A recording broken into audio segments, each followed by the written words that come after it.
Alright, hello again. It is April 18th, 2014. I'm at work. I wanted to drop a little update. Hopefully it won't take too long. Tried a couple times already and it's ended up taking some time. Or the phone rings or someone walks in and my phone doesn't pause while I'm videoing. So anyways, I'll try to make it short and sweet. Let's see. As you all know, if you've been watching my videos, February 24th, I went in to have my vertical sleeve gastrectomy, and I was not able to get that because of the hernia that I had. And they repaired it, and it was huge, so I am no longer a candidate for the vertical sleeve gastrectomy. And as disappointing as it was, I am now excited about this surgery. I am 10 days away from getting the RNY Gastric Bypass. And I actually was concerned about whether or not it was going to happen because the hospital called me Friday to inform me that I had to come up with some more money. Well, it was money that I don't have and I didn't have access to get, and I had already borrowed money for the last surgery, which I'm paying on, and I wasn't sure what I was going to do. I made a few phone calls, nothing really panned out as far as like a credit card or, getting a loan through my life insurance or whatever. I ended up calling a credit union, Valley First Credit Union, and talk about things that are meant to be. The woman that I spoke with, they answered the phone and processed the application for me. I explained to her my situation. And she was really excited for me because 6 years ago she had the RNY Gastric Bypass herself. And so she knew exactly how important it was to me to get it done. And she really pushed the underwriter to give me the small loan that I needed to have the surgery. So, and I'm pretty sappy. I get emotional and everything. I was really discouraged when the hospital called me. I wasn't sure if the surgery was meant to be, but of course, I wasn't going to give up because God helps those who help themselves. And if you want something bad enough, you gotta put a little work. And well, I put in the work, and I got the loan. And when I went to the bank to receive the check, I started crying right there in front of the bank staff. They felt a little awkward. They didn't know what quite to do with themselves when I started crying. And of course, I'm trying to collect myself. And I just said, thank you. You have no idea how important this is. And anyway, so now I'm pretty excited about the surgery. I wasn't sure how excited I was going to be, but things change, and you hit a speed bump, you gotta keep moving, right? So there we are with that. My pre-op appointment was April 9th. It went pretty easy because I had already done it before. So I didn't have too many questions. I didn't even take my notebook this time, which, I'm one of those people. I write everything down because I'm forgetful. I'm extremely forgetful. I have to write it down and look it over a few times for it to stick in my head. And I'm scatterbrained. I say a lot when I talk because I just got too many things going on in my head at once, and sometimes it's like swatting a fly. My thoughts don't like to stay in one spot for too long. Let's see. One thing I would like to go over is some of the things that I have done to prepare this time, especially since I have a little bit of experience now with my previous surgery. I still had to go through the stage dieting as though I did have the weight loss surgery to heal from the hernia repair. So it's going to help me this time be better prepared. I know what to expect, or at least more of an idea of what to expect. So I figured I would share some of my information. Let's see. I have stocked up on chicken broth, vegetable broth, beef broth. I have a whole bunch of Isopure protein drinks. I don't really care for the taste of them, but they're not so bad if they're refrigerated and they're really cold. And I figure I'm only going to be drinking them an ounce at a time, so I think I can manage getting that much down. And I'm going to be rotating it with the broth and Jello and water and, you know, whatever else I'm going to be drinking. So there's the Isopure drinks. And besides, in the hospital, that's what they were serving me after my last surgery. So it was Isopure broth and Jello.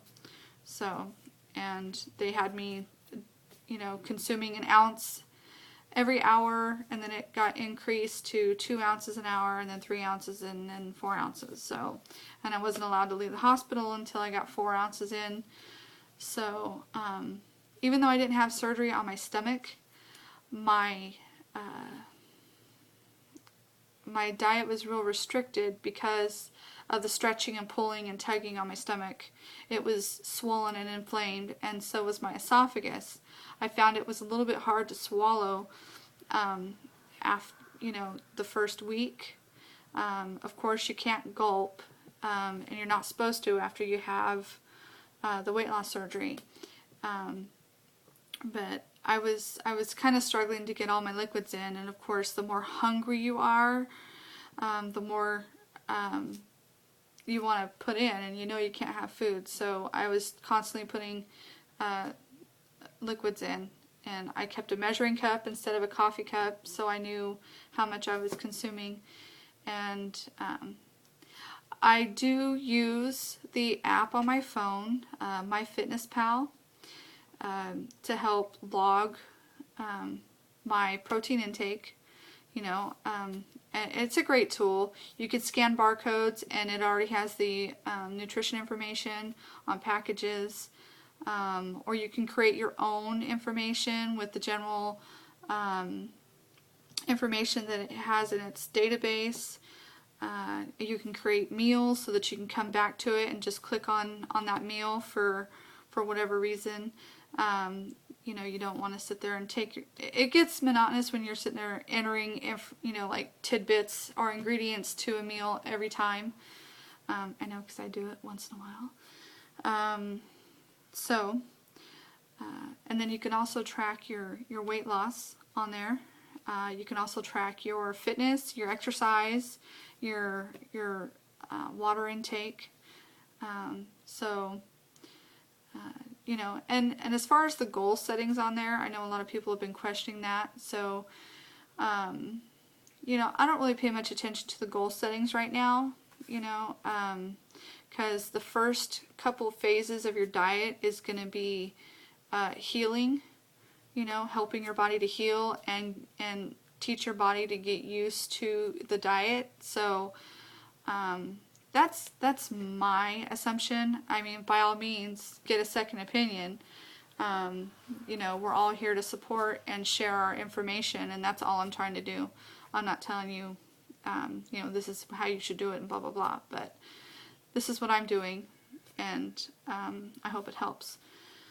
So, as far as whey protein, you know, we're supposed to use the whey protein isolate. And becoming a gold member at GNC, you get discount on all their products and everything that they sell in the store and things that they sell online. So I purchased the big canisters of the GNC whey isolate. The chocolate is okay. The vanilla ice cream flavor is okay. I pretty much got those because they're a general flavor that you can add, mix around, and play with. I personally like the chocolate banana or chocolate peanut butter, or I'll put chocolate peanut butter and banana in it. But I did find that that product leaves like a little bit of a tinge on your tongue, almost like a saccharine taste. So there's that, and then. I had some whey protein given to me by a friend who had the gastric sleeve, and she no longer needs it because she is able to get all of her vitamins from normal food again. So it's a brand that was bought at Costco. I can't recall the name of the brand, but it's chocolate. It's kind of almost a frosty chocolate flavor. So I'll use it as much as I can to kind of get rid of it. It's not one of my favorite flavors. But what I have found that's very useful is Isopure has a 3-pound canister of unflavored whey protein. And I love it. It's 27 grams of protein. And you could put 1 or 2 scoops in there because, you know, your body can take up to 40 grams every 4 hours to digest, I believe. So, you know, you can add it to your broth, you can add it to your shake, you can add it to your Jell-O. You can add, when you get to the point where you're having solid foods, you can add it to your solid foods to help you get that protein intake. And then, you know, and it has no flavor, and it doesn't thicken like the Unjury or some other of the like smoothie shake based products. And you could play around with stuff with the shakes. I also have a stock up on almond breeze, because I'll use that with the chocolate and the peanut butter, and I'll add you know, a little more of baker's chocolate. I like Ghirardelli's, the unsweetened baker's chocolate, and then I use all natural peanut butter. I like to use as much all natural product as possible. I'm not into the artificial stuff. I know we're not supposed to be having sugar, and I won't be using sugar. I've pretty much eliminated it from my diet so far, and I've been using stevia or honey, things that are more natural and stimulating to our immune system. Because I generally get sick every winter, you know, with a cold or whatever. I don't so much get seasonal allergies, but I'll get a sinus infection from like dust or molds in the air. So I like to try to eat more healthy, you know, the natural antibiotics. So I tend to get a little sidetracked sometimes. So back to the topic here. Things that I've stocked up on and I'm stocking up on. Let's see, I got my vitamins, I got some sugar-free puddings, and I got my broths. I still have to get some Jell-O. What I'm going to do with the Jell-O is the weekend before my surgery, I will make the sugar-free Jell-O, and I'll put it in portion cups. The little plastic containers with the lids that you get from restaurants. Well, there's a restaurant supply store in Modesto, and I've always kept them in stock because they're great for parties when you want to do Jell-O shots and stuff like that. So I'm not recommending the alcohol after the surgery, you know, because we'll cross that bridge when I get to it. I've seen both sides. Some people can't drink alcohol at all. I've seen people drink alcohol just a few weeks after they've had the surgery and they're fine with it. So everybody's different. You know, if you're anxious to try the alcohol after your surgery, that's up to you. I just caution you to be careful. So anyways, so I have those containers, and what I did last time, you know, I made them the week before. I labeled the caps, you know, what flavors, because I had raspberry and cherry and lime, which are great because, you know, everybody loves those flavors. What else? Oh, and I got a coupon for some baby food, Gerber baby food, so I will be using those because the doctor prescribed me some Amazoprol, which is an antacid or an acid reducer, and she wants me to take that for the first month to help with healing so that my stomach's not producing a whole lot of acid, which might cause a conflict with the incisions, you know, inside the pouch and inside the intestine. So she told me to open the capsule and mix it in with apple juice, or not apple juice, but applesauce, because they're like little beads. So for those of you who have to take medicine that are in capsules and you're told to break them open, if you have a situation like that where they're little beads, maybe mixing it with applesauce or something of that consistency would be a good idea for you. You know, because she said that she has taken it before and broken up the capsules and the beads just go everywhere. It makes a mess. At least with the applesauce, there's a consistency there where it sticks to the beads. So that's some really good advice, and I could totally imagine it being a mess, so I'm definitely going to take that. I got pureed peaches, pears, applesauce, the Hawaiian blend, and there was another fruit mixture in the little 2-ounce containers. You know, they come 2 in a pack. At Kmart it was $1.19, and I got them on sale for $1 a package. So so I got enough to last about a month. What else? I don't know. I've been in really good spirits ever since the loan went through, and I've been making a couple of good friends on Facebook. There's Danielle, and there's oh my goodness, my mind went blank. See, I told you I can't hold on to ideas for very long. Anyways, I've made a few friends on Facebook through support groups, and you know, I hope that this video helps you and helps them, and because I know I've been getting a lot of help. In fact, there is a channel that I subscribe to that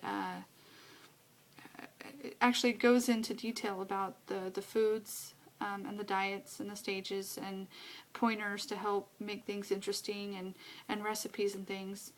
I haven't seen all the videos. I just barely started. It seems like I'm busy all the time now, so it's hard for me to sit down and watch the videos consistently. But it's a mom and daughter that went through the weight loss surgery experience, and they're wanting to share and help others with the experience. And it's called 7 Bites. So good luck, and I probably won't update again until closer to the surgery. Maybe the morning of the surgery, I'm not sure. So we'll see. Good luck, God bless, and happy Easter, because it's this weekend.